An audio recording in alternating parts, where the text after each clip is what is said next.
Vamos iniciar? Queria pedir a vocês que abrissem suas Bíblias lá no livro de Lucas.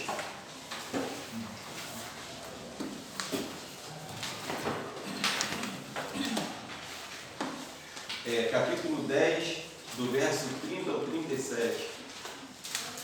A gente vai fazer aquela leitura alternada, né?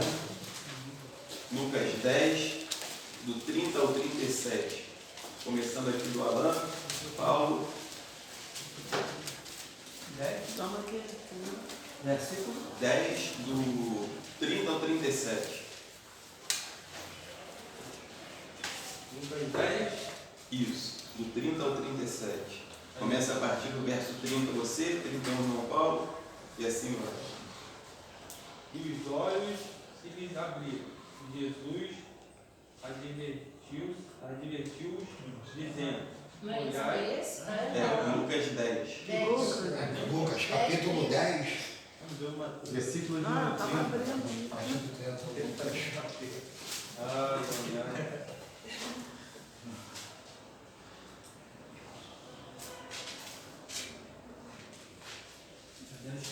10:30.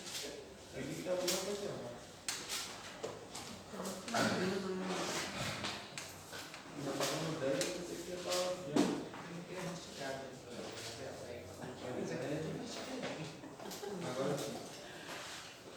E respondendo, Jesus disse: descia um homem de Jerusalém para Jericó, e caiu nas mãos dos salteadores, os quais o despojaram e, espancando, se retiraram, deixando meio morto. E, ocasionalmente, descia pelo mesmo caminho certo sacerdote, e vendo, passou de lá. E de igual modo também o levita, chegando àquele lugar, e vendo, passou de lá. Pode começar aqui pelo verso 34, 33. Mas um samaritano que ia de viagem chegou ao pé dele e, vendo, moveu-se de íntima compaixão. E aproximando-se, atolhou-se as feridas, deitando-lhes azeite e vinho. Então, pondo sobre a sua cavalgadura, levou para uma estalagem e cuidou dele. E, partindo ao outro dia, tirou 2 dinheiros e deu-os ao hospedeiro e disse: cuida dele, e tudo que demais gastarem eu te pagarei quando voltar. Qual deste? É o 36, né? 36. Qual destes 3 você acha que foi o próximo do homem que caiu nas mãos dos assaltantes? Aquele que o socorreu respondeu: o mestre da lei. Ele? Desculpa. Pode seguir, segue. Isso, até o 37. 37? Isso. Aquele que socorreu respondeu o mestre da lei. E Jesus disse: pois vá e faça a mesma coisa. Sim. Essa parábola aí do bom samaritano, Jesus ele contava muitas parábolas baseadas assim na realidade do dia a dia. E uma das contribuições assim mais significativas do Império Romano foram as estradas que eles construíram ligando umas cidades às outras. Nós temos, por exemplo, aquela estrada onde Paulo encontra Jesus e vários outros relatos de estradas. E nessa ocasião aqui, a Bíblia fala a respeito de um homem que estava numa dessas estradas e que caiu na mão de salteadores. Naquela época, a sociedade que Jesus vivia, haviam muitos ladrões, tanto que ele foi crucificado com um ladrão à sua esquerda e outro à sua direita. E também, ao longo dessas estradas, haviam hospedarias, porque eram viagens feitas em cima de lombos de animais, ou carruagens, ou então a pé. Então essas hospedarias ao longo das estradas, elas eram necessárias para que as pessoas pudessem ali passar a noite. E naquela época encontrou-se até mapas que eram distribuídos para pessoas, eram vendidos para as pessoas que não conheciam a região, para que elas pudessem se guiar. Então o Império Romano construiu essas estradas e, por exemplo, uma estrada que foi construída para Antioquia, escavações, mostra que essa estrada ela dispunha de iluminação pública, né, eram aquelas colunas, mais ou menos 2,5 km de estradas, com iluminação, locais, cidades onde tinham banhos públicos. O banho de chuveiro foi inventado pelos gregos, né, desde já há muito tempo. Então eram cidades bem estruturadas, cidades bem desenvolvidas, as do Império Romano. Na Palestina eram poucas estradas pavimentadas, mas as que tinham eram muito utilizadas. E Jesus fala sobre isso, né? Ele diz que um sacerdote estava passando nessa estrada e viu um homem caído, que era comum alguém ser vítima de um assaltante, né, naquela época, e as pessoas passavam e não queriam se envolver, não queriam tomar parte naquele problema. E Jesus fala que o samaritano, que era alguém que eles desprezavam, foi quem parou realmente para ajudar. E o samaritano, apesar dele viver naquelas regiões ali, ele não era considerado judeu, porque quem veio habitar Samaria depois do exílio assírico foram povos misturados com alguns poucos judeus, porque tiveram 2 asilos, né? O asilo assírico e o babilônico, e a nação de Judá e a nação de Israel. Então a nação de Israel ela não volta do exílio como a nação de Judá voltou do exílio babilônico. A Bíblia só relata a volta de Judá. Mas o reino de Israel, na época do Antigo Testamento, ele foi disperso, ele foi destruído. Então quem voltou para habitar ali aquela região de Samaria, que era a capital de Israel na época, foram outros povos, alguns judeus, outros. Então era uma mistura. Tanto que quando Jesus vai falar com aquela mulher samaritana, havia uma contradição entre eles sobre o local da adoração.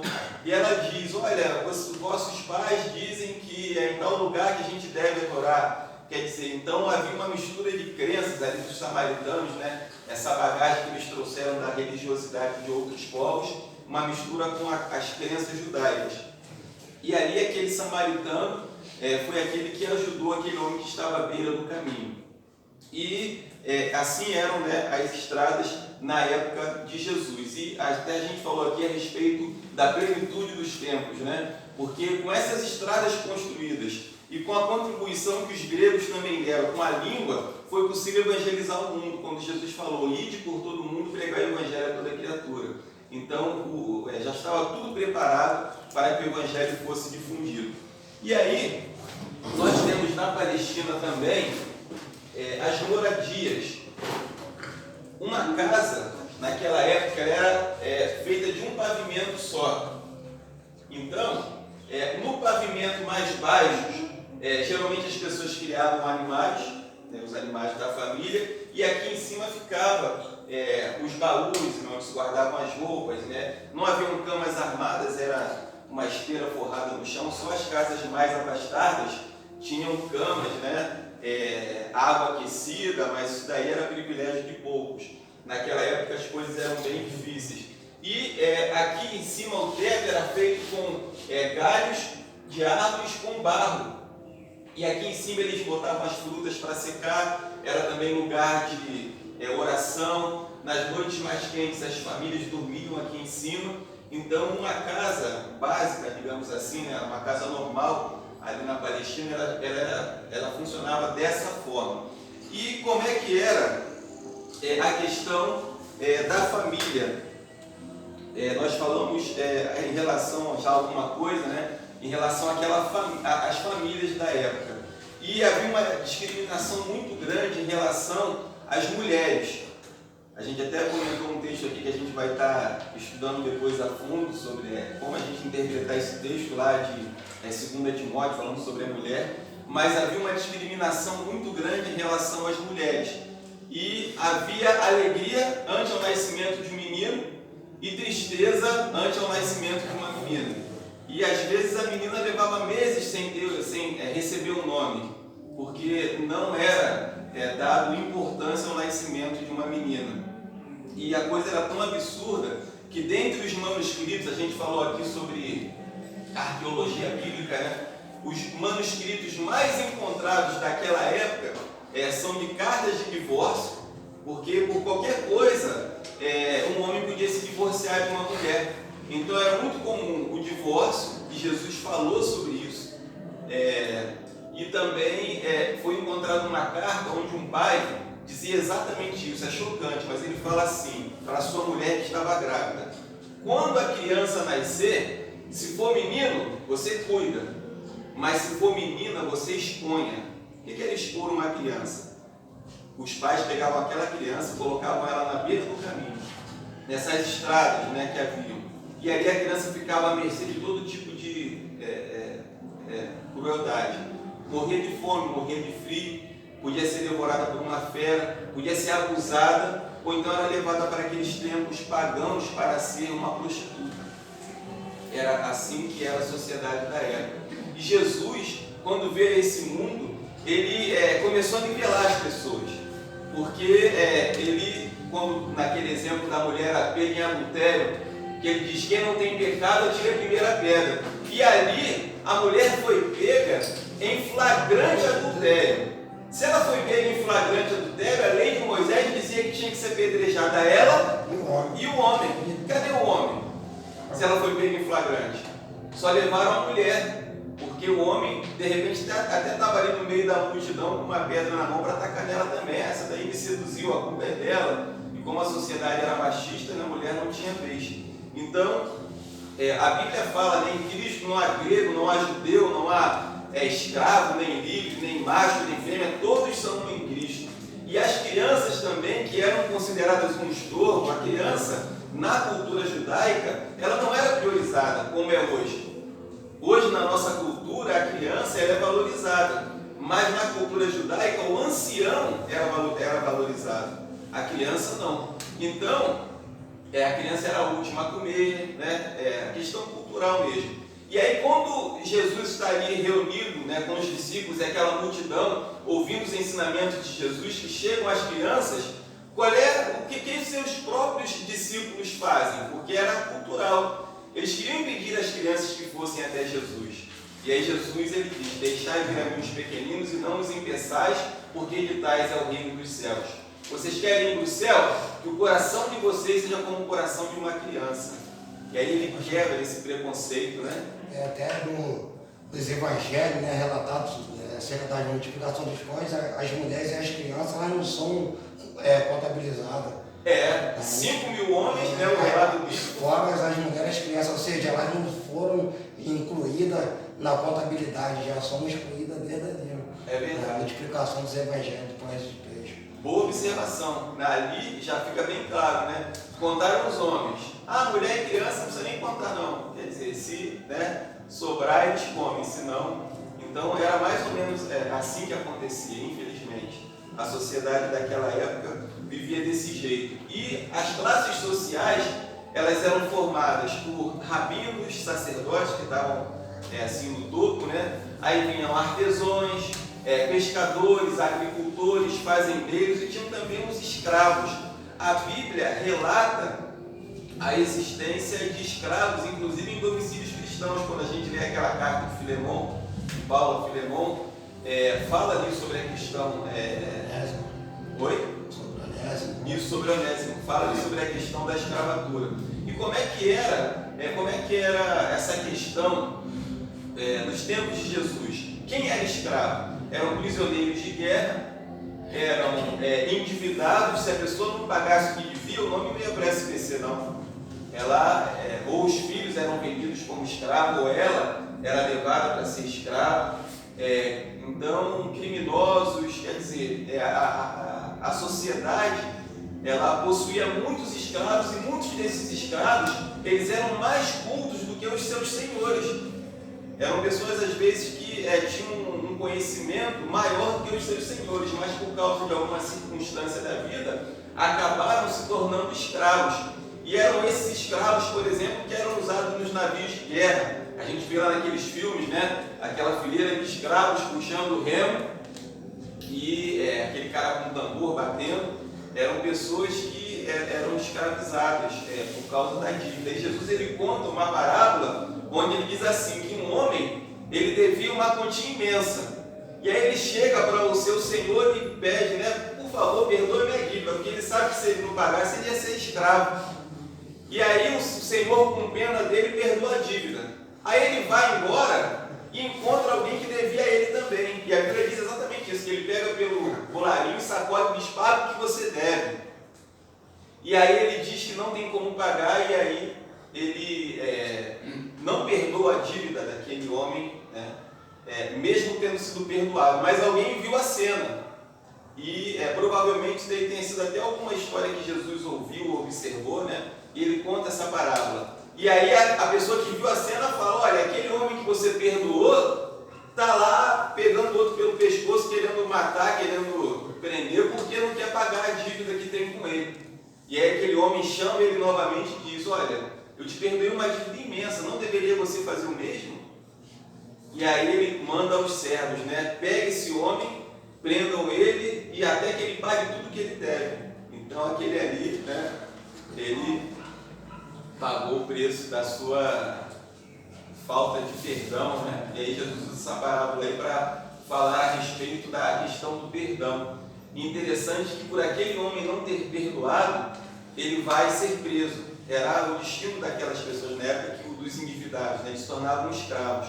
Isso traz uma lição para nós também. A falta de perdão nos aprisiona. A falta de perdão, ela paralisa a nossa vida, porque aquele que agrediu, o agressor, ele continua a sua vida, mas quem às vezes foi agredido, foi insultado e não libera o perdão, ele continua preso, porque ele acorda pensando naquilo, ele dorme pensando naquilo, querendo se vingar, querendo a revanche. Então, essa parábola que Jesus conta, ela mostra, né, o como é importante a gente perdoar para que a gente seja livre também. E, inclusive, só abrindo um parêntese sobre o perdão, na cruz do Calvário, Jesus ele nos dá assim, um caminho fantástico para o perdão. Ele olha para a multidão e diz assim, Pai, perdoa-lhes, porque não sabem o que fazem. Ele conseguiu enxergar por trás das atitudes. E muitas vezes as pessoas que nos ofendem, que nos magoam, o fazem até por ignorância.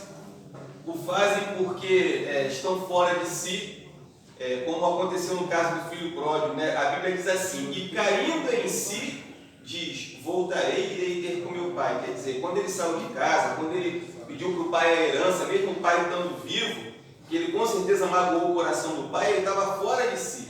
Mas aí a Bíblia diz, e caindo em si, diz, voltarei para o meu pai. Então são lições, né, que nos ajudam a entender em relação ao perdão. Quando alguém nos ofendeu, quando alguém nos magoou, a gente pode pensar, poxa, será que essa pessoa não falou isso para mim porque está num dia ruim, de repente não foi nem intenção, e fica mais fácil a gente se colocar no lugar do outro e entender para liberar o perdão, né? E foi o que Jesus fez. Ele olhou aquela multidão que o havia crucificado, blasfemando, cuspiram nele, bateram nele. Ele foi capaz de enxergar além e dizer, Pai, perdoa-lhes porque não sabem o que fazem. Eram ignorantes, né? Alguém quer comentar alguma coisa?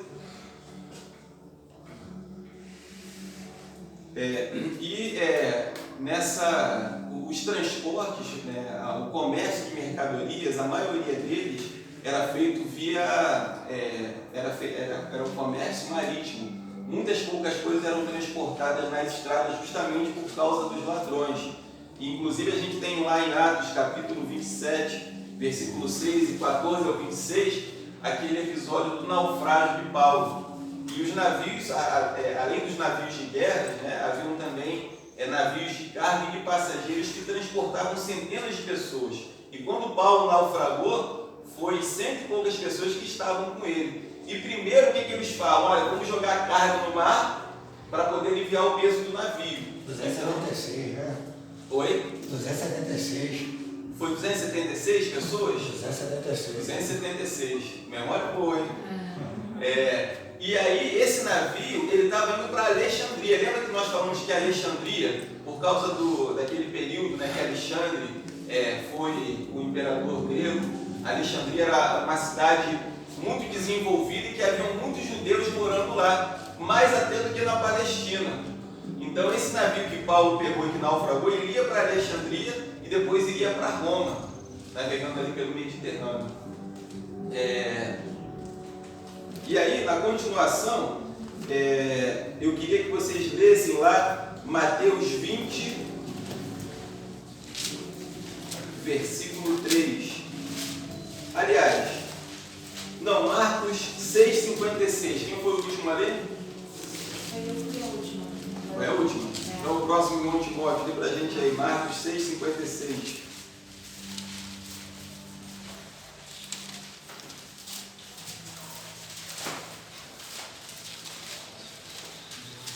Onde quer que ele entrasse, nas aldeias, cidades ou campos, punham-os em termos nas praças, rogando-lhe que o deixasse tocar o menos na orla da sua veste.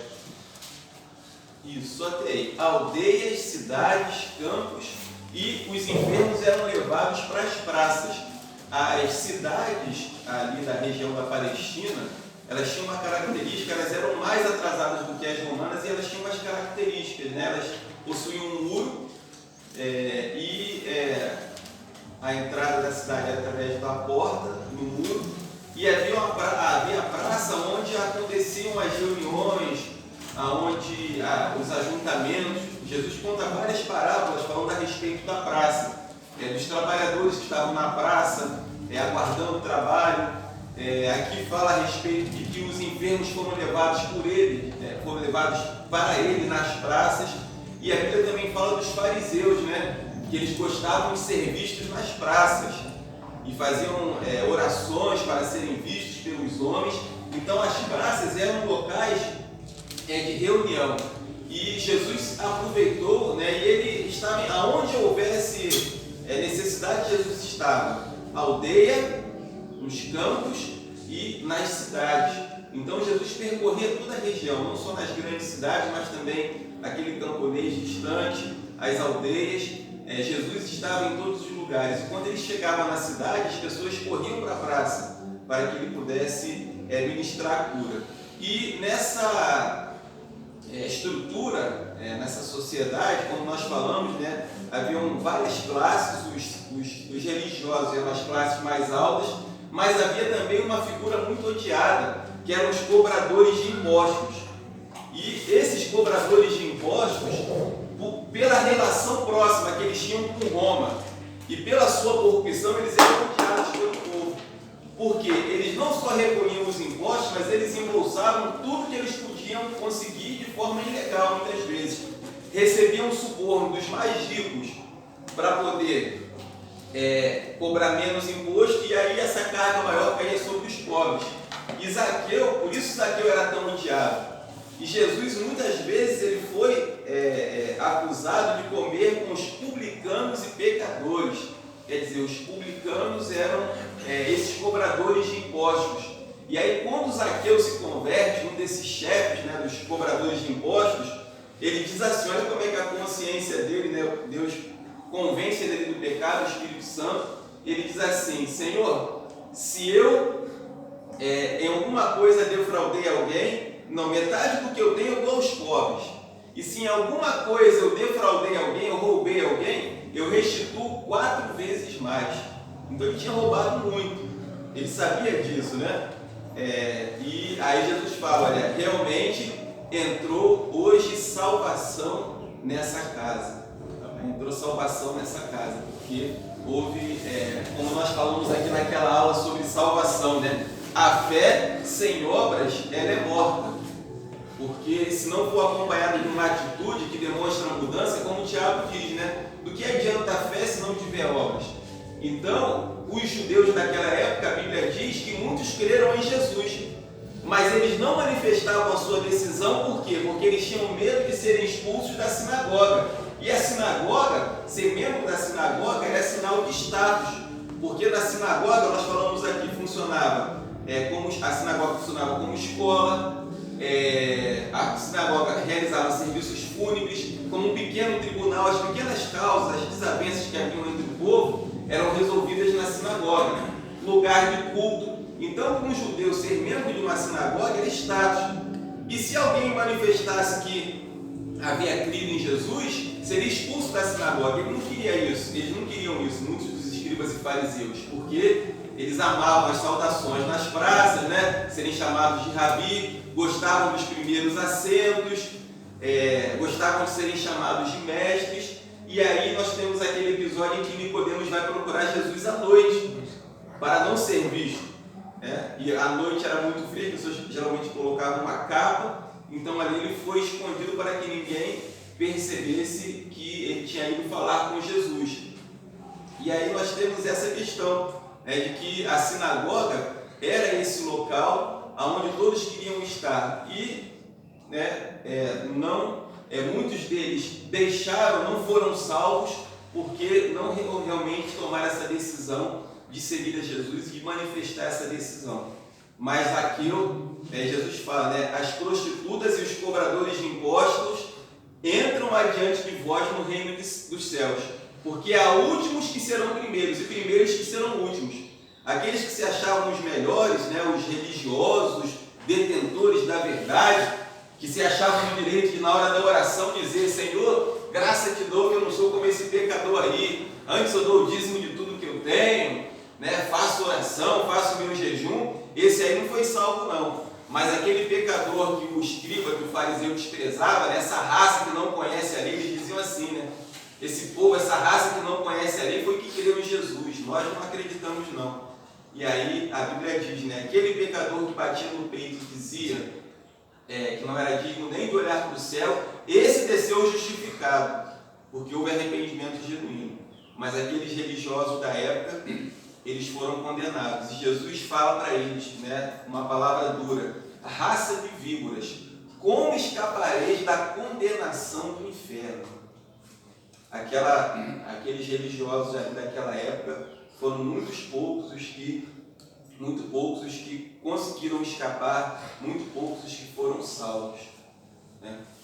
E tem um trecho aqui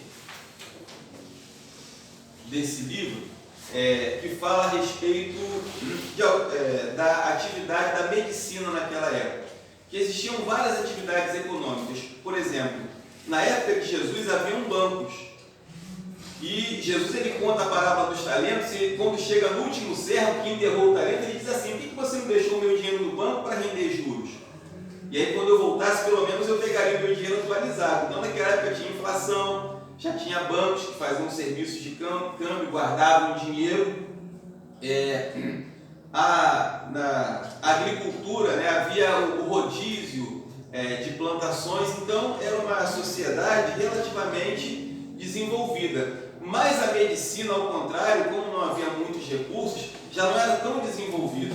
Nós temos aí um dos apóstolos de Jesus, que era médico, Lucas, e aí o livro diz assim, esse livro aqui, o nome dele é Panorama Bíblico do Novo Testamento: um cirurgião precisa ser jovem, ou pelo menos não muito idoso. Suas mãos devem ser firmes e seguras, sem jamais tremerem. Deve ser capaz de usar a mão também, a mão esquerda tão bem quanto a direita.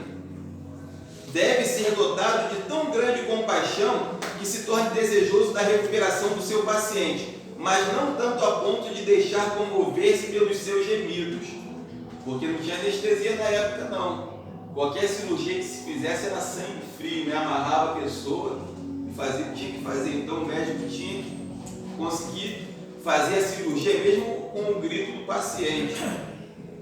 Não deve apressar a operação mais do que o caso requer, e nem cortar menos do que é necessário, mas deve fazer tudo como se os gritos do enfermo não exercessem sobre ele impressão alguma. Era a recomendação para os médicos daquela época.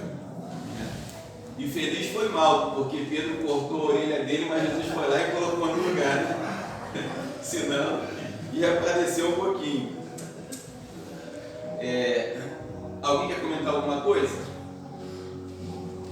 Como nós falamos, Jesus pegou o mundo, quando Jesus veio a esse mundo, a degradação moral era muito grande.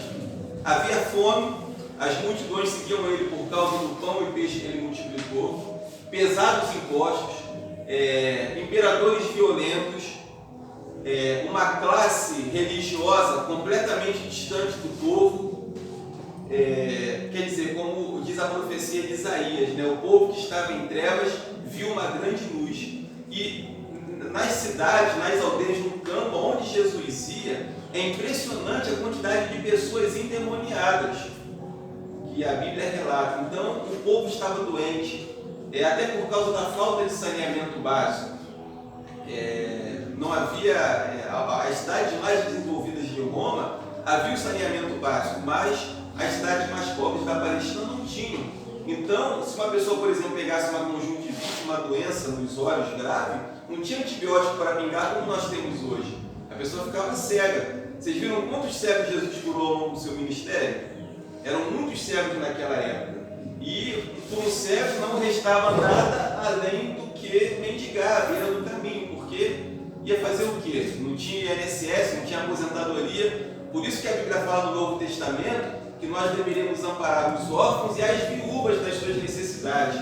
E foi um grande problema da igreja primitiva, porque às vezes, quando uma viúva ela tinha filhos, os filhos sustentavam ela.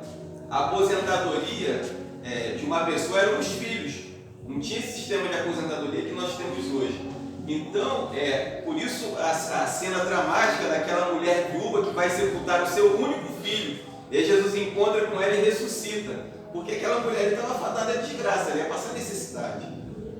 Envelheceu, sem marido, sem filho, ela ia passar necessidade. Então o Novo Testamento fala, né, que a religião pura e imaculada, lá no livro de Tiago, é cuidar dos órfãos e das viúvas em suas necessidades. E aí, a sociedade, né, tinha muitas viúvas. E quando a igreja nasce, ela nasce com essa demanda de cuidar, de ajudar os mais necessitados. E Jesus ele fala a respeito dos escribas e fariseus, aquela raça era tão desgraçada, que ele diz assim: ai de vós, escribas e fariseus, porque devorais as casas das viúvas. Quer dizer, além deles serem da classe mais alta da sociedade, digamos assim, mais privilegiada, eles iam para a casa de uma viúva e, com pretexto de longas orações, eles devoravam a casa das viúvas. Ou seja, chegava lá no café da manhã, né? Pegava um bolinho desse aí de queijo com goiabada, hein? Um fariseu daquele não deixava nem com farelinho. Ficava para o almoço, café da tarde, quando a comida acabava, eles iam embora, deixava a viúva sem nada para comer. E eles eram tão perversos que a Bíblia, olha o que a Bíblia fala a respeito dos escribas e fariseus. Eles vão recriminar os discípulos de Jesus porque comiam sem lavar as mãos. Porque além da observância dos mandamentos, né, bíblicos, entre aspas, porque era só da boca para fora, eles ainda tinham as tradições que eles observavam e que eles queriam que os outros cumprissem, eles mesmos não. E Jesus fala, né, de vós escribas e fariseus, porque colocais pesados fardos sobre os ombros dos homens, mas vocês nem com o dedo mínimo querem movê-lo. Então eles diziam que as pessoas tinham que fazer, mas eles mesmos não cumpriam. E eles eram tão ruins que eles recriminaram os discípulos e apóstolos de Jesus porque comiam sem lavar as mãos. Mas aí Jesus fala assim: olha, vocês invalidam o mandamento de Deus pela vossa tradição. Vocês estão recriminando eles porque comem sem lavar as mãos, mas o que contamina o homem não é o que ele come, mas é o que sai. Porque do coração saem os homicídios, a inveja e tal, ele vai falando. E ele diz assim: vocês dizem aos seus pais que o que eles podem esperar de vocês é oferta, é corban, é oferta ao Senhor. Porque quando a Bíblia diz honra teu pai e a tua mãe, esse honrar pai e mãe, dentre tantas coisas, era ampará-los na velhice. Era mandamento. E Deus ele fez questão de deixar isso bem claro. Honra teu pai e tua mãe, para que viva bem e prolongue seus dias sobre a terra. Então, honrar pai e mãe eram amparados também na velhice, porque não tinha aposentadoria. Mas os escribas e fariseus, malandramente, o que eles faziam? Pô, pai, mãe, vocês me desculpam, mas eu sou um homem religioso, muito ocupado com as coisas de Deus, né? Deus me chamou para o serviço, eu estou aí indo na casa das viúvas, né? Ampará-las. E olha, o que vocês podem esperar de mim é oferta ao A única coisa que eu posso dar a vocês é o orgulho que vocês vão ter de mim, de saber que a minha vida é uma oferta ao Senhor, porque não dá para vocês contarem comigo, não, para ajudar vocês. E eles abandonavam os seus pais. Além de Jesus ter os chamados, né, adúlteros e adúlteras, porque a questão do divórcio era muito crítica naquela época, e eles se divorciavam mesmo, eles estavam com uma aqui, depois com outra lá, e dava desculpa, né, de que o casamento não tinha dado certo, se divorciavam. Disse que era permitido se divorciar de uma mulher caso ela não soubesse fazer os serviços de casa a contento do marido, e ele podia se divorciar por causa disso. Então, a sociedade machista daquela época permitia essas questões. E os escribas e fariseus estavam nessa daí, né? Se divorciando, adulterando, abandonando os seus pais. Era, infelizmente, a sociedade que Jesus encontrou, uma sociedade destruída. E existiam também os exorcistas judeus. Dessa classe de religiosos existiam os exorcistas, porque, como nós falamos, Jesus encontrou muita gente endemoniada. E antes de Jesus vir ao mundo, haviam aqueles que se diziam capazes de expulsar esses demônios. E a Bíblia relata lá no livro de Atos, Atos capítulo 19, versículo 33 ao 22. A gente não vai ler não, mas eu vou relembrar a história para vocês. Que os filhos de Cefas, eles chegam para o endemoniado e falam assim, porque a igreja crescendo, né? Todo mundo curando, expulsando o demônio no nome de Jesus, e eles se encantaram com aquilo. Nós vamos fazer isso também. Eles eram exorcistas, vamos expulsar em nome de Jesus. Aí chegaram para um endemoniado, né? Em nome de Jesus e de Paulo, a quem Paulo prega, sai. Aí o demônio virou para eles e falou assim, olha, eu conheço Jesus e sei quem é Paulo, mas vocês eu não conheço não. E a Bíblia diz que eles o homem endemoniado se lançou em cima dos 7, arrancou a roupa deles, deu uma coça, e a Bíblia diz que eles fugiram nus e feridos. A cena foi trágica, né, e cômica ao mesmo tempo. Eles aprenderem, né? Quer dizer, estavam brincando com coisa séria, eram exorcistas, deviam ganhar dinheiro, né, em cima dessa profissão. Não, deixa com a gente que a gente expulsa. Só que eles pegaram um endemoniado de verdade, né? Não era uma farsa não, e acharam que podiam expulsar em nome de Jesus, e aí se deram mal. Então, a religião na época, como nós falamos, ela estava assim muito misturada, e isso daí influenciou diretamente naquelas classes de religiosos. Nós falamos aqui dos essênios, que era aquele grupo de monges que viviam isolados. Nós falamos dos escribas, fariseus e saduceus. Os saduceus eram os sacerdotes que viviam no templo, mais diretamente ligados à política. E nós falamos aqui que os sacerdotes, que o sumo sacerdote não exercia só um cargo religioso, ele exercia um cargo político também. Então, devido à proximidade deles com Roma e com a sociedade grega, a sociedade helenizada, a Bíblia diz que os saduceus, eles não criam em anjo, eles não criam em espírito, eles não criam na ressurreição. Nós até brincamos que eles eram crentes Raimundo, um pé na igreja e outro no mundo, porque convinha a eles não serem tão rigorosos como os escribas e fariseus, porque tinham que ter aquele jogo de cintura para lidar com o imperador, para lidar com os romanos, com os gregos. Então eram assim uma classe de religiosos, né, mais secularizados, eles eram helenizados. E Jesus bateu de frente com essa raça toda.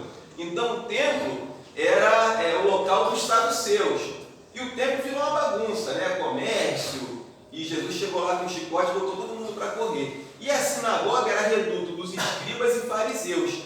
Só que havia uma outra organização chamada Sinédrio. Nós já ouvimos falar sobre o Sinédrio na Bíblia. O Sinédrio era o Supremo Tribunal da época.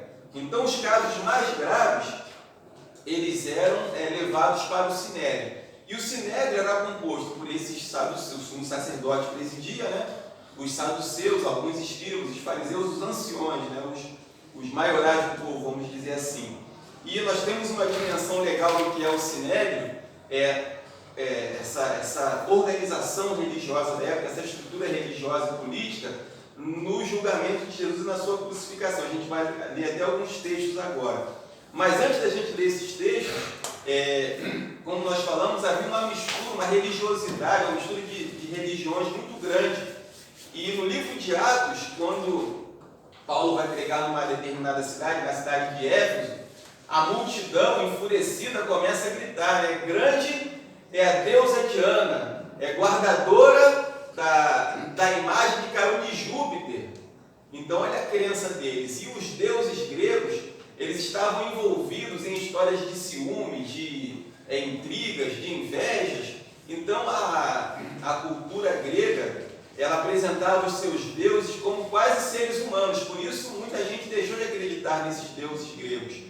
Mas algumas cidades, né, alguns locais ainda eram devotos desses deuses. E uma dessas deusas era a deusa Diana, que Paulo, quando começou a pregar, e o comércio, né, que vendia as estátuas e as imagens dessa deusa começou a cair, o comércio começou a perder cliente por causa das conversões, e aí esses donos de comércio incitaram o povo, e o povo enfurecido começou a gritar, né? Grande é a deusa Diana, a guardadora da imagem que caiu de Júpiter.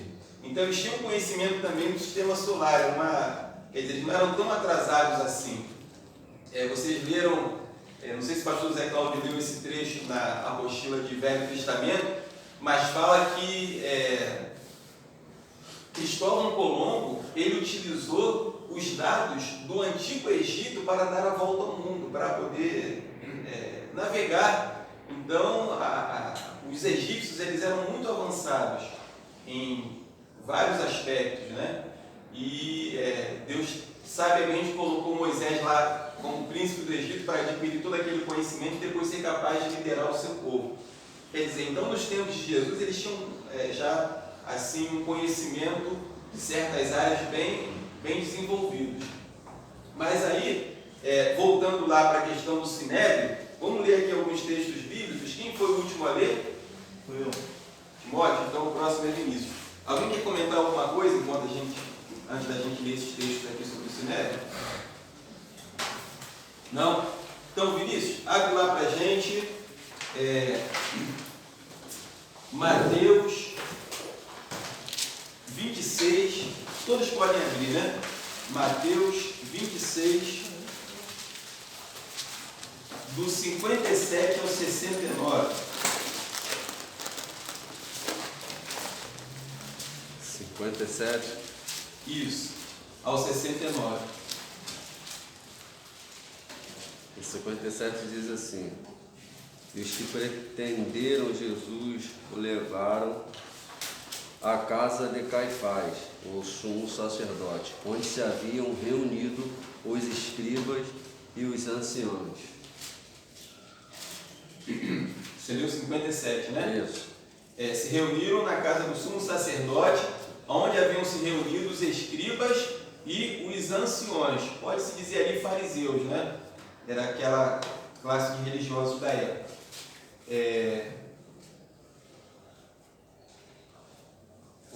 E Pedro o seguiu de longe até ao pátio do sumo sacerdote, e entrando, assentou-se entre os criados para ver o fim.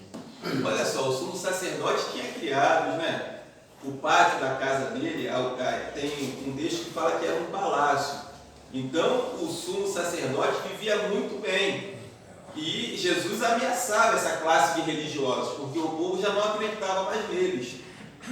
Aquelas ofertas, né? Por exemplo, a oferta da viúva pobre, que Jesus vê a viúva entregando aquela oferta e foi desprezada por muitos religiosos.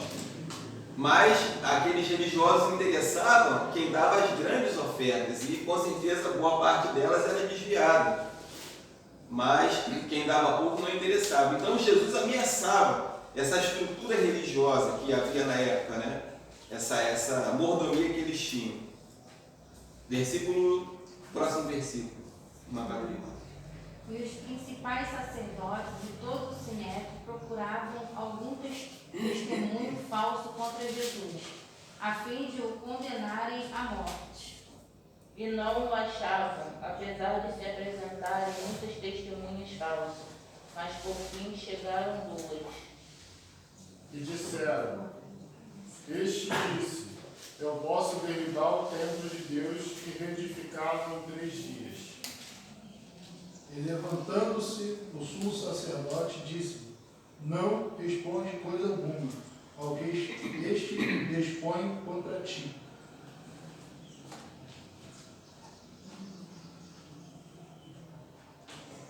Ali? Isso, pode ler. Jesus, porém, guardava silêncio e, insistindo no sumo sacerdote, disse-lhes: Conjuro pelo Deus vivo, que nos digas se tu és o Cristo, o Filho de Deus. Disse-lhe Jesus: Tu o disseste, digo-vos, porém, e vereis em breve o Filho do Homem assentado à direita do poder e vindo sobre as nuvens do céu. Então o sumo sacerdote rasgou os seus vestidos, dizendo: Blasfemou, para que precisamos ainda de testemunhas. Eis que bem ouvistes agora a sua blasfêmia. Foi o Lohan que leu? Então agora 67, né? 66. Que vos parece? Responderam eles: É réu de morte. Então cuspiram-lhe no rosto e lhe davam punhadas, e outros o esbofeteavam. Isso. Agora a gente vai pular para o capítulo 27. Esse daqui era aquele pequeno tribunal composto pelos membros da sinagoga. Eles tinham poder para punir, mas não para matar. Então ali, quando eles encontraram essa culpa, né, em Jesus, eles começaram já a puni-lo, esbofeteando, dando tapa, cuspindo. Jesus mesmo advertiu que os seus discípulos seriam açoitados de sinagoga em sinagoga. Quer dizer, então eles agiam dessa forma. Mas aí, a partir do capítulo 27, entra em cena uma outra figura. Pode continuar, versículo 1 e 2. 27. Isso. E chegando amanhã, todos os principais sacerdotes e os anciões do povo formavam juntamente conselho contra Jesus para o matarem. E amarrando, o levaram e entregaram ao presidente Pôncio Pilatos. Isso, que era o governador. Então, não dava para matar Jesus, tinha que ter autorização de Roma. Ninguém podia ser condenado à morte sem autorização de Roma. Aí agora, Luzia, a partir do verso 11, mesmo capítulo. E foi Jesus apresentado ao governador, e o governador o interrogou, dizendo: És tu o rei dos judeus? E disse-lhe Jesus: Tu o disses.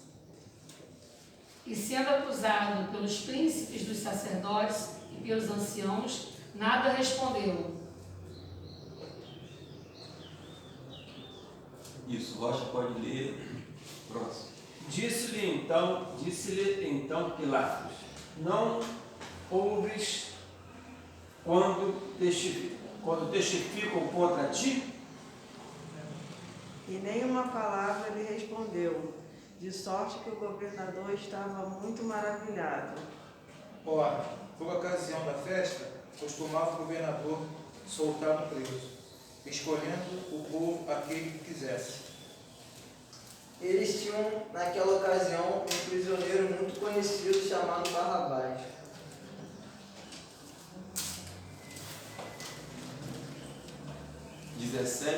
Pode ler. Então, estando, pois, o povo reunido, perguntou-lhe Pilato: A quem quereis que eu vos solte? A Barrabás ou a Jesus chamado Cristo? Porque sabia que por inveja o tinham entregado. Enquanto Pilatos estava sentado no tribunal, a sua esposa lhe mandou o seguinte recado: Não tenha nada a ver com esse homem inocente, porque esta noite, num sonho, eu sofri muito por causa dele. Isso, só até aí. A gente vai ler agora os outros evangelhos, porque, não sei se cheguei a comentar isso aqui, mas os evangelhos recebem o nome de evangelhos sinóticos porque eles são parecidos e eles se completam. Então, determinados textos eles se repetem nos evangelhos, mas eles se completam, porque às vezes a visão que um apresenta completa a visão do outro. E Deus, na sua infinita sabedoria, Ele permitiu que cada um descrevesse o fato de acordo com a sua visão, e depois, quando a gente junta os relatos, a gente tem uma visão completa. E assim é na crucificação de Jesus. Então, o próximo texto vai ser lá em Lucas, capítulo 23, que é a complementação.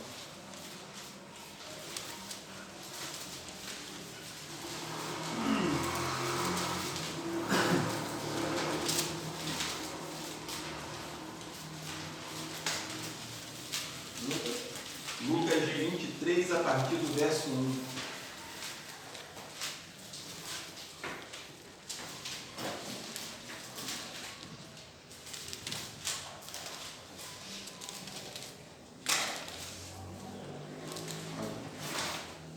E levantando-se toda a multidão deles, o levaram a Pilatos. E ali começou a acusá-lo, dizendo: encontramos este homem pervertendo a nossa nação, impedindo que se pague imposto a César, e afirmando ser ele o Cristo, o Rei. E Pilatos perguntou-lhe, dizendo: Tu és o Rei dos judeus? E ele respondendo disse: Tu o dizes. E disse Pilatos aos principais dos sacerdotes e à multidão: Não acho culpa alguma neste homem. Mas eles incitavam cada vez mais, dizendo: alvoroçar o povo, incitando por toda a Judéia, começando desde a Galiléia até aqui. Então Pilatos, ouvindo falar da Galiléia, perguntou se aquele homem era galileu. E sabendo que era da jurisdição de Herodes, remeteu a Herodes, que também naquele dia estava em Jerusalém. E Herodes, quando viu a Jesus, alegrou-se muito, porque havia muito que desejava vê-lo, por ter ouvido dele muitas coisas, e esperava que ele viria fazer algum sinal. Isso, pode. 9. Isso. Isso. E fazia-lhe muitas perguntas, mas ele nada lhe respondeu. E estavam os principais sacerdotes e os escribas, acusando com grande veemência. E Herodes, com os seus soldados, desprezou, e, escarnecendo dele, vestiu uma roupa resplandecente e tornou a enviá-lo a Pilatos. E no mesmo dia, Pilatos e Herodes entre si se fizeram amigos, pois dantes andavam em inimizade um com o outro. Isso, só até aí. Depois a gente vai continuar no Evangelho de João. Mas olha só aqui o jogo político. Herodes era conhecido como tetrarca. Esse Herodes, tetrarca por quê? Porque das 4 regiões ele era governador de uma delas. Então, nós temos aqui Pilatos, quando soube que Jesus era da Galiléia, falou: logo, essa região não é minha. Vou me livrar do problema e vou mandar para Herodes. E Herodes, ele queria que Jesus fizesse algum sinal. E esse Herodes aqui não foi aquele Herodes que tentou matar Jesus quando era criança. Esse Herodes aqui era Herodes filho, que nessa ocasião já tinha mandado degolar a cabeça de João Batista. E Jesus, ele manda um recado para Herodes e diz, ele dizia aquela raposa. Então Herodes, ele já tinha ouvido falar de Jesus, dos sinais que ele fazia, e Jesus, ele não responde nada a Herodes. Agora é interessante que nesse julgamento, Jesus ele conversa com Pilatos, mas para Herodes ele simplesmente fica em silêncio. Por quê? A Bíblia diz assim, não deis pérolas aos porcos, nem coisas santas aos cachorros. Herodes era um homem cruel E Jesus, na sua onisciência, sendo ele também Deus, sabia que ele não tinha jeito. Tanto que depois ele morre lá no livro de Atos, né, comido de bichos, porque ele não deu glória a Deus. Então, era um caso perdido. E Jesus fica em silêncio diante dele, e ali ele foi escarnecido, né, por Herodes e por seus soldados, que vestem, né, uma roupa real nele e manda de volta para Pilatos, debochando dele porque ele era tido como rei dos judeus. E aí ele volta para Pilatos, e aí lá no livro de João a gente vai ver como é o desfecho desse processo aí de julgamento de Jesus para a crucificação. E Pilatos sabia que os religiosos daquela época estavam entregando Jesus por causa da inveja. Por que inveja? Porque os religiosos tinham o povo na sua mão. E Herodes, que era um governador, um político experiente, malandro, ele sabia que aqueles religiosos eles viviam às custas da ignorância do povo. Então, quando Jesus começou a mobilizar uma multidão muito grande, e essa multidão começou a esvaziar o templo e as sinagogas para seguir a Jesus, isso daí trouxe incômodo, porque eles já não poderiam tão facilmente enganar as pessoas e iludi-las. E por inveja, a Bíblia diz que por inveja eles entregaram Jesus. E aí, esses religiosos aqui, esses mesmos religiosos, eles pedem a Jesus um sinal. Lembra daquele texto? Senhor, dá-nos um sinal de que tu és realmente o Cristo. E nesse interrogatório aqui eles insistem, você é o Cristo? Aí ele diz, olha, não adianta eu falar porque vocês não vão acreditar. E aí, quando eles pedem um sinal, Jesus diz assim, nenhum sinal lhe será dado senão do profeta Jonas. Porque assim como Jonas esteve 3 dias e 3 noites no ventre do peixe, assim também estará o Filho do Homem no ventre da terra. E como Jonas foi sinal para os ninivitas, eu também serei sinal para essa nação. E aí eu fiquei outro dia analisando esse texto, isso daí é imaginação minha, eu não sei se é real. Mas quando diz que Jonas foi sinal para os ninivitas, ele foi vomitado pelo peixe na praia. Devia ter algum pescador na praia de Nínive que viu aquela cena e que correu e contou para a cidade, gente, acabei de vir da praia e teve um homem lá que saiu da boca de um peixe. E aparece Jonas na cidade pregando, e aí aquelas pessoas, diante daquele sinal, a Bíblia diz que toda a cidade de Nínive se arrependeu com pano de saco e cinza. Então, aquele sinal de Jonas sendo vomitado na praia pelo peixe trouxe um grande impacto na cidade, tanto que com a pregação de Jonas eles se arrependeram. E aí Jesus fala assim, olha, assim como aconteceu com Jonas, vai acontecer comigo também. E eles tiveram conhecimento da ressurreição de Jesus, aqueles escribas e fariseus e saduceus religiosos da época? Sim. Tanto que, quando os soldados apavorados vieram procurar eles e disseram, olha, um anjo desceu do céu, removeu a pedra, eles fizeram o quê? Subornaram os guardas, eles tinham dinheiro, eles pagaram os guardas e disseram, olha, vocês não vão dizer para ninguém que um anjo tirou a pedra e que ele ressuscitou. Vocês vão dizer que os apóstolos dele roubaram o corpo. Quer dizer, aquela raça ali não tinha jeito mesmo não. Quando Jesus falou, raça de víboras, como escapareis da condenação do inferno? Nem mesmo tendo visto, ouvido as testemunhas falarem que Jesus ressuscitou, eles se arrependeram. E Jesus fala deles, olha, os de Sodoma e Gomorra se levantarão no dia do juízo e condenarão essa geração. Porque se em Sodoma e Gomorra tivessem sido feitos os sinais que vocês veem, eles teriam se arrependido e Sodoma e Gomorra não teria sido destruída. Os ninivitas se levantarão no juízo, Jesus falando, e condenarão vocês, porque eis aqui quem é maior do que Jonas. E eles se arrependeram com a pregação de Jonas, mas vocês não vão se arrepender.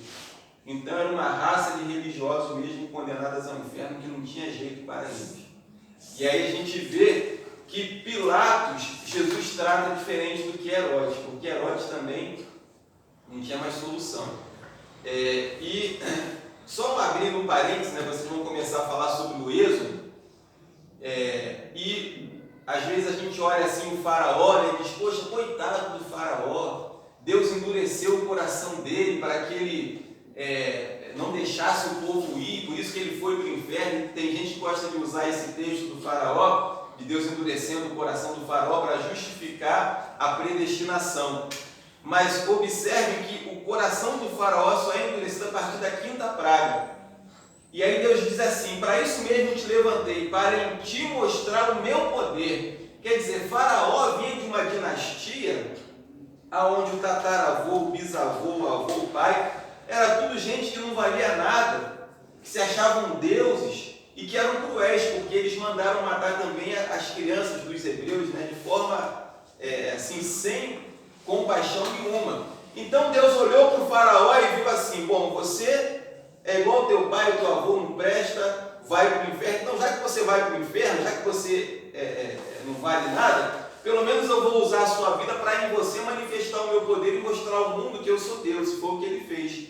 Ele, através daquele faraó, feriu o Egito com pragas. O mundo inteiro ficou sabendo, inclusive Raabe, né, quando o povo sai. E aí Raabe diz: olha, eu tenho ouvido o que aconteceu lá no Egito. A notícia correu o mundo inteiro. E usou aquele infeliz, né, porque não podemos classificá-lo de outra forma, infelizmente uma alma que se perdeu, que foi para o inferno, usou aquele infeliz para poder mostrar o poder dele e manifestar ao mundo quem ele era. Então, Deus, ele permitiu que tudo isso acontecesse, né, para poder levar a salvação. E aqueles religiosos, eles estavam fadados ao inferno, não tinham o que fazer, né? E ali o livro o Evangelho de João, o capítulo 18, do verso 4 ao 40, vai falar sobre esse momento em que Jesus dialoga com Pilatos. Por que com Herodes Jesus não falou nada e com Pilatos Jesus argumenta? Porque talvez para Pilatos houvesse esperança. Era um oficial romano, que não conhecia, né, as profecias, não conhecia Jesus e que, quem sabe, podia se arrepender, né? Então Jesus conversa com ele. João 18, a partir do versículo 4. Deixa eu aqui também. O Evangelho de João, capítulo 18.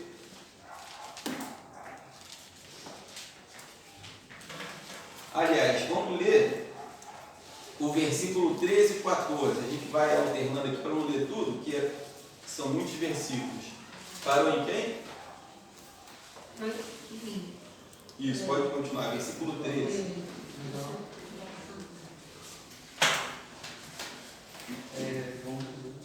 18, né? 18, 13. Versículo 13. 18, 13.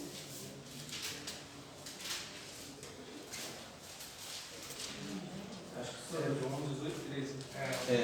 Eu já li, vai ler agora. Ah, tá. Então vai começar lá de trás. Isso. Gustavo, e depois... Isso. Eu li. E levaram primeiramente a Anás, que era sogro de Caifás, o sumo sacerdote naquele ano. Olha só, Anás, sogro de Caifás. Olha como é que o ancião ele tinha moral. Ele era sogro do sumo sacerdote, mas levaram primeiro a ele para depois levar o sumo sacerdote. 13. 14. Ora, Caifás era quem tinha aconselhado aos judeus que convinha que um homem morresse pelo povo. Quer dizer, como sumo sacerdote da época, ele falou algo que foi, Deus permitiu que ele falasse como uma profecia, né? Que convinha que um morresse por causa do povo, e já profetizando a morte de Jesus. E aí, na continuação, versículo 24 agora e 26. 24, sou eu? Então Anás o enviou, maniatado, a Caifás, o sumo sacerdote. Isso, Rocha 25. E Simão Pedro estava ali e aguentava-se e aquentava-se. Disseram-lhe, pois, não és também tu um dos seus discípulos? E ele negou e disse, não sou. Certo. Agora vamos pular para o versículo 28. Vinícius, pode ler.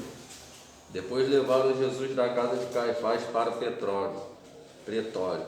Era cedo de manhã, eles não entraram no petróleo, para não se contaminarem, mas poderem comer a Páscoa. Irmã André, 29. Então o governador Pilatos saiu, foi encontrar-se com eles e perguntou: que acusação vocês têm contra este homem? Isso, pode levar.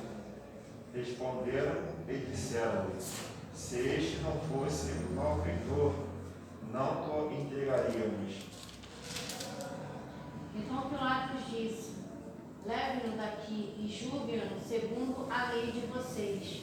Ao que os judeus responderam: não nos é lícito matar ninguém. Para que se cumprisse a palavra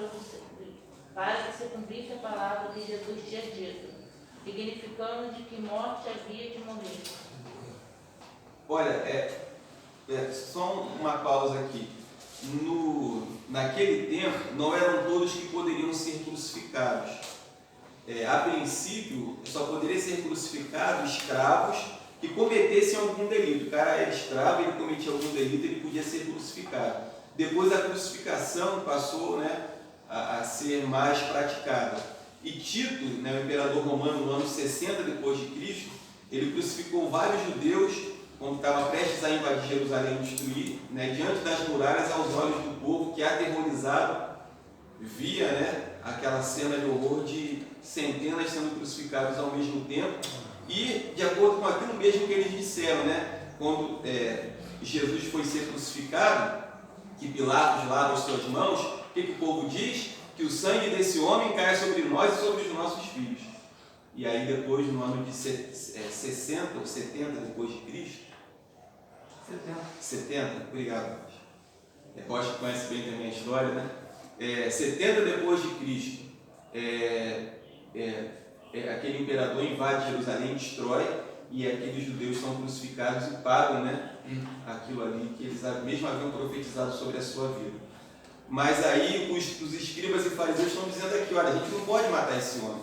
A gente já bateu, já açoitou, mas ele precisava ser crucificado, porque Jesus havia profetizado que ele iria para a cruz. Então, ele foi levado aqui a Pilatos. Aí, continuando. Tornou, pois, a entrar Pilatos na audiência e chamou a Jesus. E disse-lhe: tu és o rei dos judeus? E respondeu-lhe Jesus: tu disseste isso de ti mesmo, ou disseram outro de mim? Pilatos respondeu: porventura sou eu judeu? A tua nação e os principais dos sacerdotes entregaram-se a mim. Que fizeste? Respondeu Jesus: o meu reino não é deste mundo. Se o meu reino fosse deste mundo, pelejariam os meus servos, para que eu não fosse entregue aos judeus. Olha só, assim o meu reino não é daqui. Olha como é que Jesus já conversa com Pilatos, de forma completamente diferente do que o silêncio de Herodes. E Pilatos, não foi por um acaso, havia sido avisado pela sua esposa: olha, não entre na causa desse justo, porque em sonho nós muito sofríamos por causa dele. E aí a gente continua aqui e vê o desespero de Pilatos, em tentar livrar Jesus, mas continua. Disse-lhe, pois, Pilatos: logo tu és rei? Jesus respondeu: tu dizes que eu sou rei. Eu para isso nasci e para isso vim ao mundo, a fim de dar testemunho da verdade. Todo aquele que é da verdade ouve a minha voz. Disse Pilatos: que é a verdade? E dizendo isto, tornou a ir ter com os judeus e disse-lhes: não ache nele crime algum. Mas vós tendes por costume que eu vos solte alguém pela Páscoa. Quereis, pois, que eu vos solte o rei dos judeus? Então todos voltaram a gritar, dizendo: este não, mas Barrabás. E Barrabás era um salteador. Olha só que coisa fantástica. Pilatos pergunta o que é verdade. Ele estava balançado.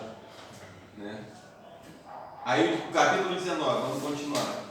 Pilatos, pois, tomou então a Jesus e o açoitou. Os soldados teceram uma coroa de espinho e a puseram na cabeça dele. Vestiram-no com uma capa de púrpura. E diziam: Salve, Rei dos Judeus!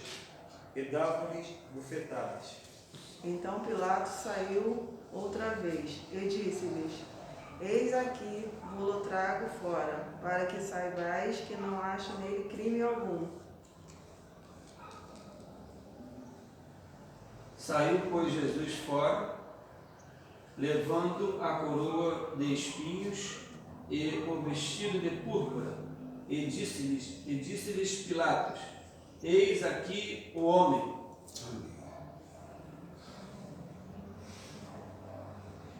Ao verem os principais sacerdotes e os seus guardas gritaram: Crucificam, crucificam. Disse-lhe Pilatos: Tomai a vós outros e crucificai-o, porque eu não acho nele crime algum. A multidão respondeu: Nós temos uma lei, e ela diz que este homem deve morrer, porque afirma que é o Filho de Deus. Pilatos, quando ouviu esta palavra, mais atemorizado ficou. Olha só, ele ouviu Jesus dizer que o reino não era desse mundo. E aí, quando ele ouve as pessoas dizerem que Jesus era filho de Deus, ele fica mais atemorizado ainda. E aí continua o relato, né? E entrando outra vez no petróleo, perguntou a Jesus: De onde você é? Mas Jesus não lhe deu resposta. Disse-lhe, pois, Pilatos: Não me fales a mim? Não sabes tu que tenho poder para te crucificar e tenho poder para te soltar? Respondeu Jesus: Nenhum poder teria contra mim, se de cima te não fosse dado. Mas aquele que me entregou a ti, maior pecado tem. Desde então, Pilatos procurava soltá-lo, mas os judeus gritavam dizendo: Se soltar este, não és amigos de César. Qualquer que se fazer rei é contra o César.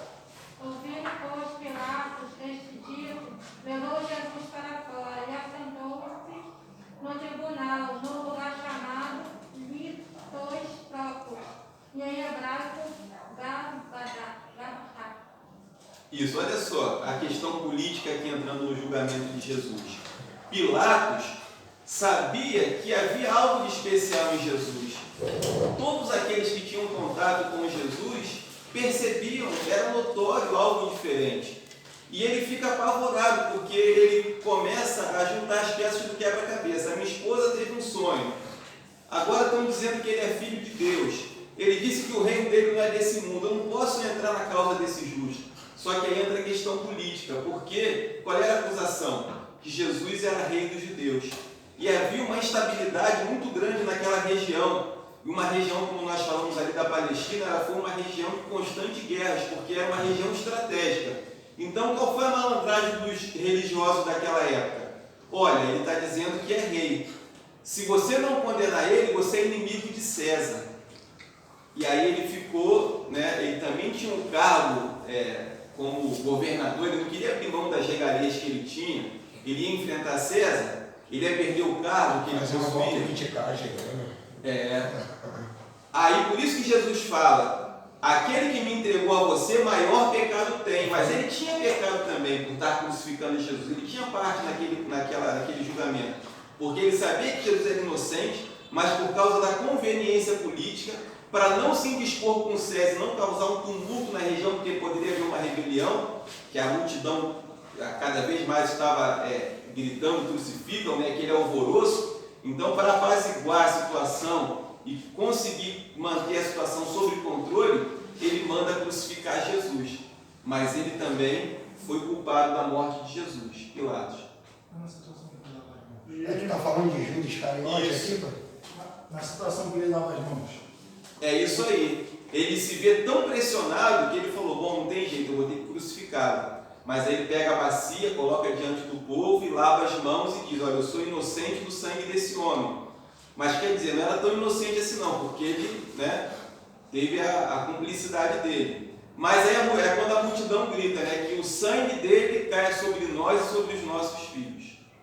Mas, assim, desde o início, né, pelo que a gente está lendo, ele não queria crucificar Jesus. Não. Tanto é que no início ele procura mandar para Herodes, né, vê que ele é Galileu, da cidade de Herodes, vão mandar para Herodes. Tentou se livrar do problema. Tentou se livrar. Também não arrumar mais inimizade contra Herodes, né? Porque se ele toma a frente, o Jesus ser Galileu, Herodes poderia ter mais inimizade com ele. Acho que foi uma forma também dele procurar ter uma apaziguação com Herodes, que tanto é que a Bíblia vai falar que depois os dois se tornam amigos. Bem observado. Se tornam amigos, né?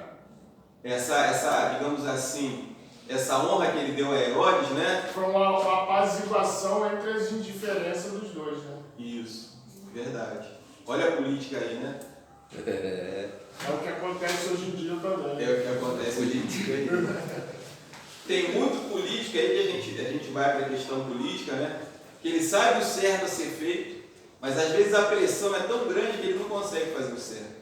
Até mesmo com obras no bairro hoje em dia, um vereador não vai no bairro que é de outro vereador para não ter essa indiferença política. Você pede ele para fazer algo, qual bairro? Tal. Não, quem trabalha lá é o vereador tal. Tem que pedir o vereador tal, não posso ir lá não. Tem mais ou menos a mesma linhagem. E aí o Paulo falou de Judas, né? Aqui no versículo 11 aqui que Jesus está dizendo que aquele que o entregou tinha mais pecado sobre Judas? Sim, tem falando sobre Judas e também daqueles religiosos, né? Eu vejo mais pelo sumo sacerdote, Caifás, Anás, né? Eu vejo mais por isso. Voltando àquela questão da predestinação, que é uma doutrina falsa, porque Deus ele não predestina pessoas, ele predestina fatos. Judas é chamado filho da perdição, mas por quê? Porque Deus predestinou ele para atrair Jesus e ir para o inferno? Não. Deus predestinou o fato, falou que haveria um traidor. E quem foi o traidor? Quem deu o lugar. Porque qual era o ponto fraco de Judas? Ele era ladrão. A Bíblia diz que ele desviava o dinheiro da bolsa dos pobres. Que Jesus recebia a oferta do seu ministério, e parte dessa oferta era destinada aos pobres.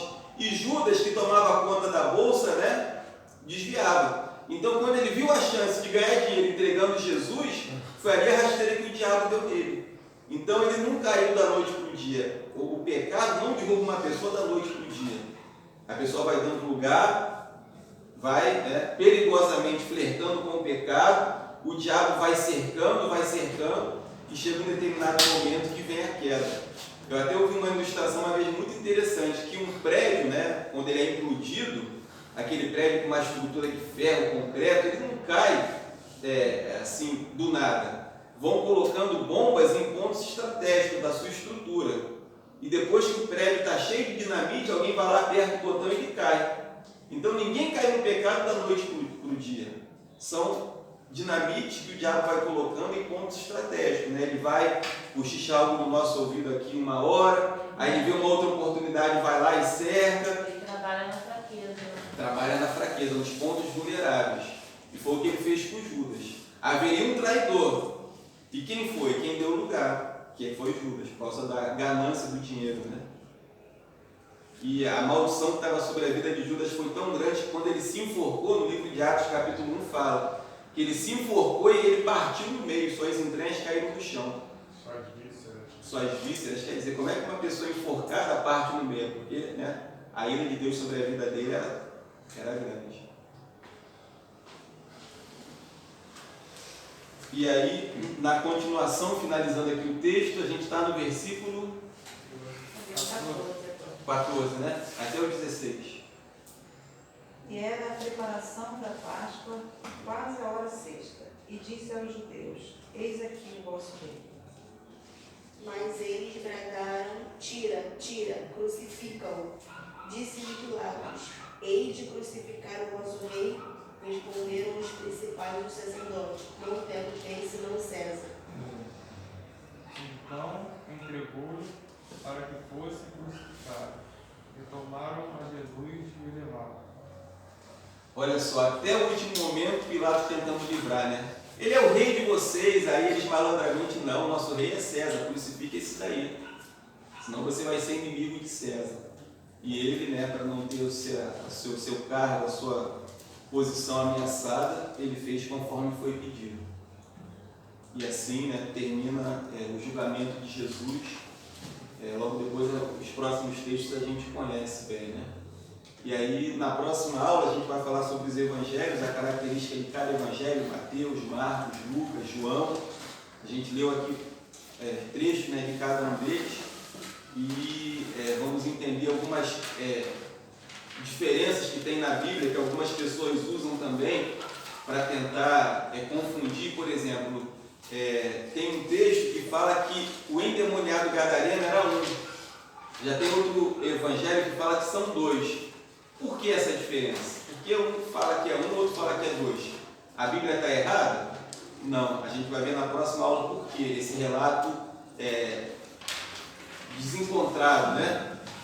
E vocês podem pesquisar aí durante a semana, né, se quiserem se aprofundar mais no assunto. Mas a Bíblia não contém erros.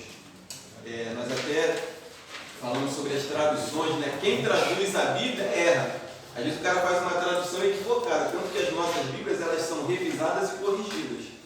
O tradutor erra, por isso que é bom a gente ler várias versões até chegar ao entendimento do texto. E os evangelhos, eles têm algumas aparentes contradições e relatos que são diferentes, mas não é contradição, a gente vai ver na próxima aula. Tá bom? E alguém quer comentar alguma coisa? Eu estava vendo uma vez uma matéria na internet falando sobre Judas. Tem uma corrente que defende que Judas foi um corajoso que teve a coragem de fazer o que alguém tinha que fazer. Eu vi na internet uma pesquisa falando que um tinha que fazer para poder entregar Jesus, acontecer a crucificação, que tinha que cumprir o que Deus mandou. Aí nessa corrente, essa tese defendia que Judas foi o melhor dos discípulos, que ele teve a coragem de fazer o que ninguém teve que fazer, o que tinha que fazer. Muita heresia. Defendendo que ele foi o único que teve coragem de fazer o que ninguém teve coragem de fazer. Essa tese. Não, e Judas era um homem acima de qualquer suspeita, né? Porque tomava conta da bolsa, era um tesoureiro, um homem de confiança. Jesus chama ele de amigo, com um beijo você me traz. Aquele que mete a mão comigo no prato, esse é o que me traz de intimidade com Jesus, mete a mão no prato. E esse foi o traidor. Então, um apóstolo acima de qualquer suspeita, até porque quando Jesus falou que alguém trairia, que ele sai, que Jesus fala assim, né? Aquilo que você tem que fazer, faz o depressa. E ele sai. Os discípulos nem suspeitaram que era ele, porque pensaram assim, ele saiu para comprar comida. E aquele homem de confiança era o traidor. Então... Se tivesse ligado ali, eles entenderam a saída dele. Jesus acabou de falar, bateu, não aguentou ficar. Disse, está meio disperso ali na mesa. Se ele tivesse ligado, eles iam entender. Eles iam entender que ele era Judas, né?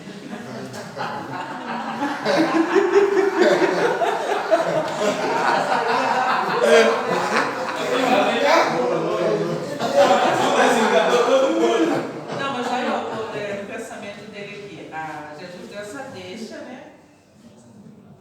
Aí se eles tivessem ligado realmente. Eles iam pegar no ato. Jesus acabou de falar, ele se levantou, ele se doeu, ele se ofendeu com a fala, ele levantou. Eu creio que por isso, né, o próprio Jesus não permitiu que eles percebessem que aquele fosse um traidor, né, porque tinha que se cumprir o que já era para acontecer, a crucificação com a salvação do mundo.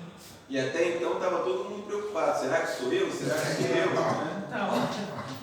O que o Alan está falando, isso aí muita gente interpreta da maneira que eu já vi Jô Soares falando o que ele está falando, mas ele está inferindo e o que o Jô Soares colocou está completamente fora da Bíblia, mas eu já vi ele falar o que você falou, entendeu? Está inferindo ali o assunto da Bíblia, entendeu?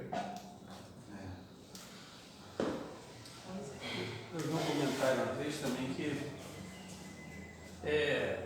nessa complexidade de entender os textos, né, na amada hermenêutica, Deus poderia ter predestinado, mas aí você vai entrar em outra questão também delicada de análise, né? Mas interessante um comentário que eu ouvi, que ele se predestinou, o próprio Judas se predestinou, então ele foi construindo isso dentro dele, se predestinando, predestinando, isso aí. para esse propósito aí que havia, né? Que Deus tinha o plano e Deus onisciente, mas Judas se entregando para isso. Deu lugar, né? Não deixe lugar ao diabo. Para a ganância, né? Se vendeu. Ele gostava de dinheiro? Gostava de dinheiro. Ganância. Pela ganância ele vendeu a Deus. Se vendeu para vender. É. E muitos acham que foi pouco, né? As 30 moedas. Mas eu já vi um estudioso falando que hoje em dia aquelas 30 moedas valeriam $45 mil. Hoje em dia. E até na pregação dele falava que Judas traiu por $45 mil. E tem pessoas que traem Jesus por menos de 10 centavos. Traem Jesus por nada. Aí ele trouxe essa analogia do valor das 30 moedas de prata hoje em dia e pessoas que estão traindo Jesus por nada. É verdade. Boa.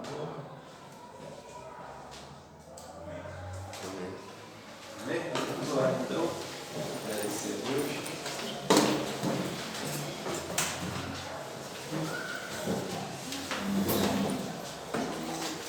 Nosso irmão Paulo essa semana vai estar casando, então vamos pedir também pelo casamento, né?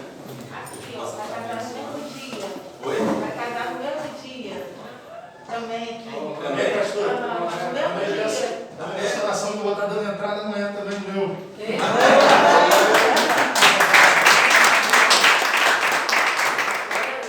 Ela casou no mesmo dia, porque a esposa dele é como se fosse uma sobrinha minha, né? Poxa, que legal. Eu gosto muito daquela menina. Então, assim, ela casa no mesmo dia.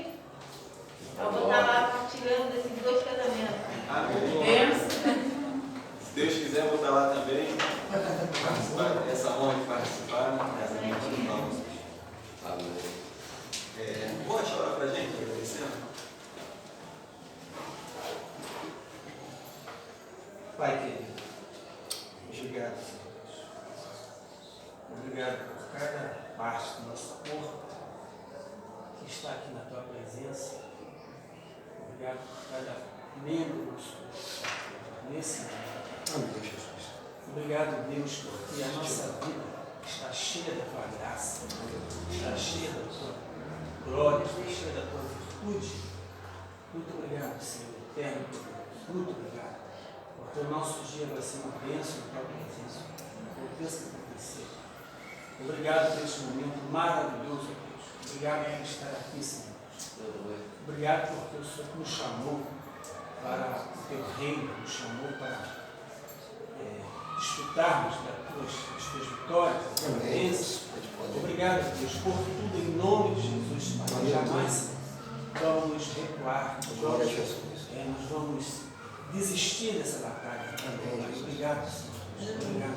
Obrigado pelas armas poderosas que o Senhor derrama sobre as nossas vidas para enfrentarmos o mal todo dia, em nome de Jesus. Obrigado, Deus, por tudo.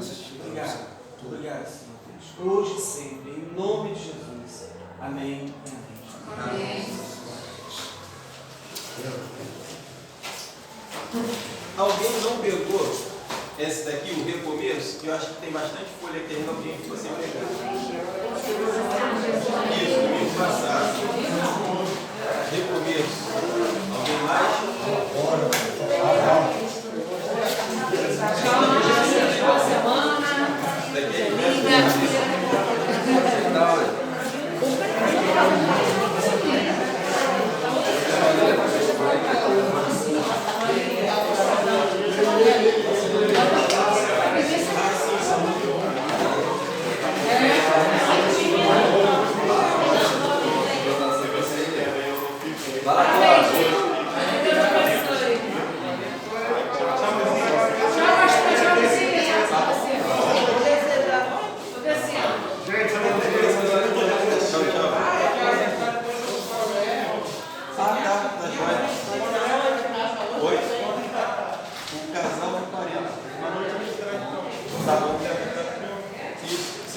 Já aí a sequência, falta para vocês a criação, né? Essa daqui.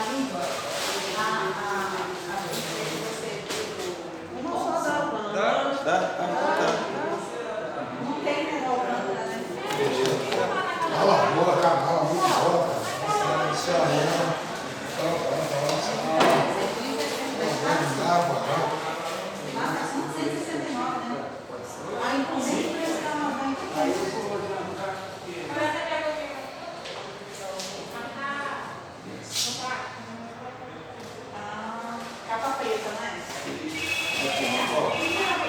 Isso aqui é a nova apostila do Velho Testamento. Depois a gente vai atualizar. Vocês estão com a apostila certinha, né? Certinho. Beleza. Aí eu não sei.